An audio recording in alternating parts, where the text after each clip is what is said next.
None of them will ever be wrapped by a spot ETF. None of them will be accepted by Wall Street. None of them will be accepted by mainstream institutional investors as crypto assets. So in the DeFi report that you mentioned, we highlighted lots of different types of technical features and compliance controls that can be built in at different layers of the ecosystem.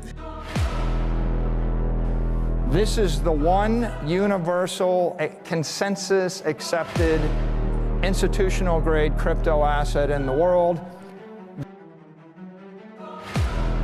But the more Bitcoin that's held in funds, the less that is available for users. Its use case as a digital currency is further away than ever. Okay, there'll be know your customer this, there'll be anti-money laundering that.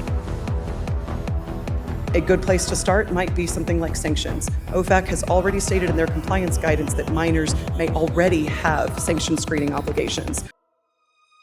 What that basically does is it transitions Bitcoin from a decentralized permissionless system into a centralized permission system where you basically have an IOU from the blacklist providers. There'll be some tax regulations, there'll be some back and forth over what you can do, there'll be concerns about privacy.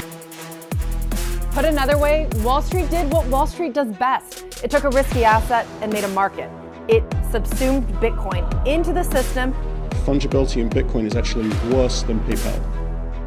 People just trust Bitcoin. It's 200 times larger than Monero. So how do you think? It's not larger than Monero. It's not. It's nothing. You're talking about the fucking market. No, Monero is the only goddamn currency that's used. And in the worst case, if everybody has to go to a central service to check if their Bitcoins are valid, or if they aren't, they have to sell them at a discount or that kind of thing. This can eventually lead to a collapse and a loss of confidence. So obviously we don't want this to happen.